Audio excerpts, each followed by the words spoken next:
Shalom, shalom, bien-aimés. Je vous dis bonjour. Bonjour à tous ce matin.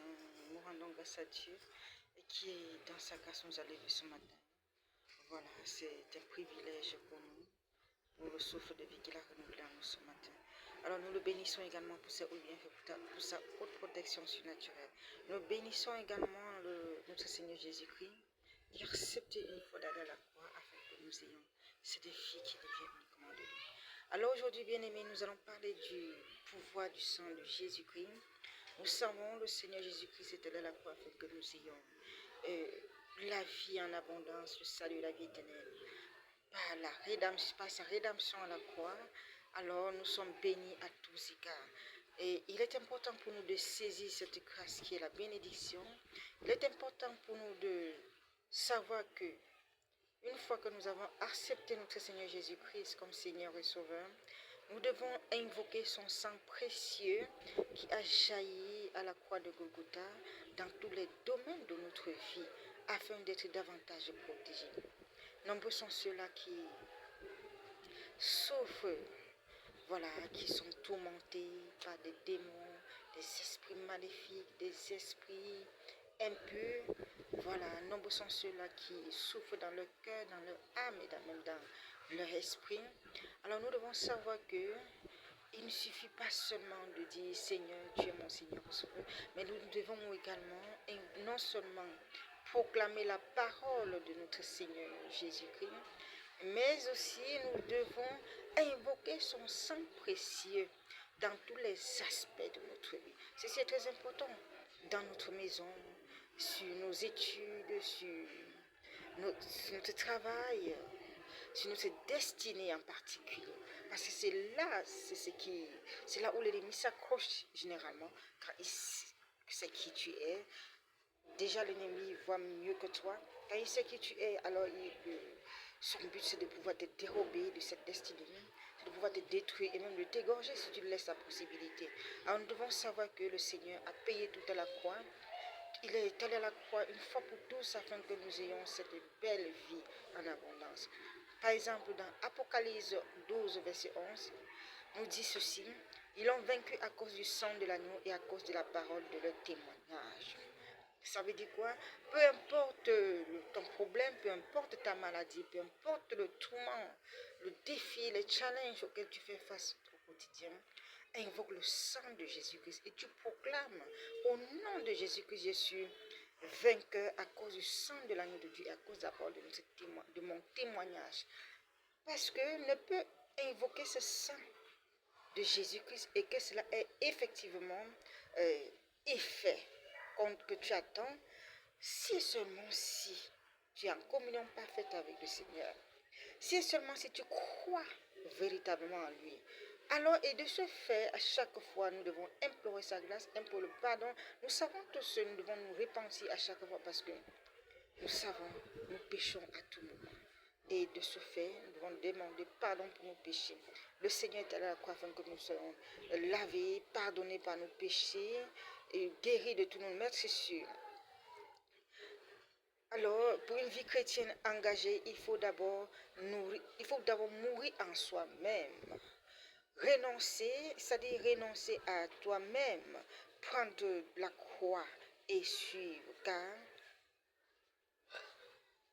vivre selon l'esprit et non selon la chair. Bien-aimés, je vous parle également du passage d'Éphésiens 1, verset 7.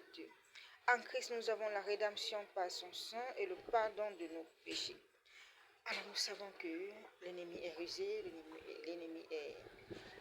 le diable est malin, mais le Seigneur nous dit, en Christ, nous avons la rédemption par son sang qui a été versé à la croix.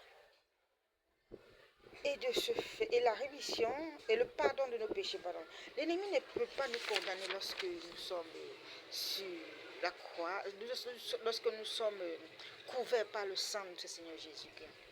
Jean 1, verset 7 nous dit ceci: Jésus marchant dans la lumière, le sang de Jésus nous purifie et nous libère de tout péché. Nous devons savoir que le péché nous condamne, le péché nous éloigne de Dieu, le péché nous éloigne de toutes les bénédictions que le Seigneur a prévues. Et de ce fait, comment afin nous devons invoquer le sang de notre Seigneur Jésus-Christ sur nous, afin d'être davantage purifiés, afin d'être davantage lavés par ce sang. Alors, bien-aimés, répandons-nous davantage, croyons au sang de notre Seigneur Jésus-Christ, le sang du Seigneur Jésus-Christ qui est sans tache, qui est sans défaut. La Bible nous dit ceci: si le sang des boucs et des taureaux ont purifié non seulement les linteaux de nos maisons, mais ceux-là qui croyaient, ça c'est dans l'Ancien Testament, combien à plus forte raison le sang de notre Seigneur Jésus-Christ, le seul Fils unique de Dieu, le seul Fils de Dieu, son Fils unique que l'Éternel a accepté, l'a envoyé à la croix afin que nous ayons la vie que nous avons aujourd'hui. Juste pour vous dire ceci, et il dit, le sang de notre Seigneur Jésus-Christ parle mieux que celui d'Abel.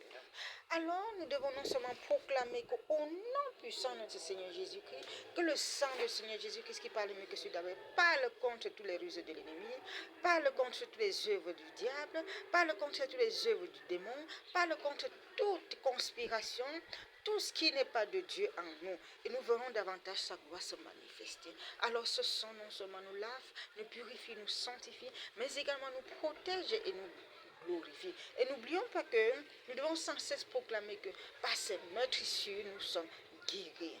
Alors bien-aimé, toi qui as un problème quelconque, je t'exhorte de prendre également de l'eau, alors tel que le Seigneur dit dans le passage de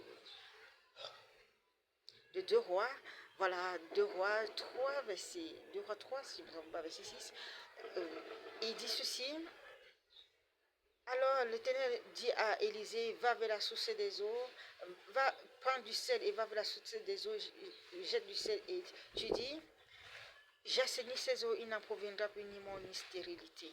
Nous devons comprendre que cette eau que le Seigneur a assainie, en fait, c'est également pour tous les croyants. Toi qui crois en cela et que tu es tourmenté par quoi que ce soit, je t'exhorte de prendre de l'eau, de mettre du sel et par ma voix ce matin, voilà, le Seigneur pourra opérer ses miracles pour toi. Non seulement tu asperges dans ta maison, mais également tu peux te laver avec, tu peux boire parce que c'est de l'eau bénie. Parce que c'est de l'eau bénie. Alors, je prends de l'eau et puis, suis-moi tout simplement.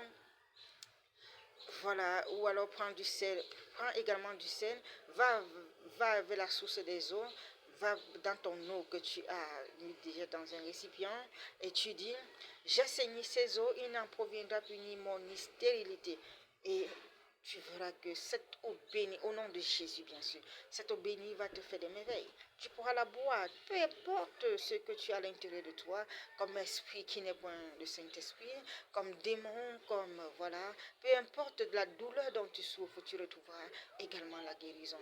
Et non seulement, il faut également prendre de l'huile d'olive, bon, de préférence l'huile d'olive. Et si tu n'as pas l'huile d'olive, même si quelle que soit l'huile que tu en as, voilà, même si c'est l'huile de cuisson ordinaire, voilà, pris juste dessus, parce que le Seigneur également nous exhorte, il dit ceci, quelqu'un est-il malade? Ceci c'est dans Jacques 5, si je ne me trompe pas, verset 14, quelqu'un est-il malade qu'il prie, qui demande aux anciens, et les anciens prennent de l'huile d'olive et le oignir d'huile, et le malade guérira par la foi. Ça veut dire quoi, bien-aimé? Dans tout ce que nous faisons, nous devons avoir foi que le Seigneur agit, que Dieu nous guérit, que Dieu est là, nous devons avoir foi de sa présence manifeste et glorieuse. Nous devons avoir foi que sa parole est vivante et puisqu'elle est vivante, elle nous guérit parce que le Seigneur est encore parole faite chair. Je vous bénis, voilà, que la grâce et la paix surnaturelle de notre Seigneur Jésus-Christ soit votre portion, que son amour infini soit également votre portion, qui remplisse davantage votre cœur de cet amour et de la mesure de la foi qu'il a départie en chacun de nous dès avant la fondation pour accomplir ses œuvres dans ce monde. Et qu'il accorde à tout un chacun de vous de pouvoir connaître sa destinée et de pouvoir se lever et prendre sa croix, marcher afin de suivre Jésus-Christ et de le servir convenablement. Et que la vie en abondance, la paix et le salut demeurent votre partage également. C'est dans le précieux et glorieux nom de Seigneur Jésus-Christ et que je vous partage cela. Amen. Alors, toutefois, bien-aimé, vous pouvez me contacter au numéro 237 651 05 04 26 pour tous vos problèmes d'ordre spirituel, pour toutes les maladies sans guérison. Vous avez longtemps marché sans retrouver la guérison, sans la paix. Vous pouvez me contacter à ce numéro-là. Vous avez longtemps cherché des enfants sans trouver. Contactez-moi aussi au 237 651 05 04 26. Alors passez un agréable dimanche et que l'amour, la paix et la grâce de notre Seigneur Jésus-Christ soient encore votre partage. Que le Seigneur vous bénisse à tous égards au nom puissant du Seigneur Jésus-Christ. Amen.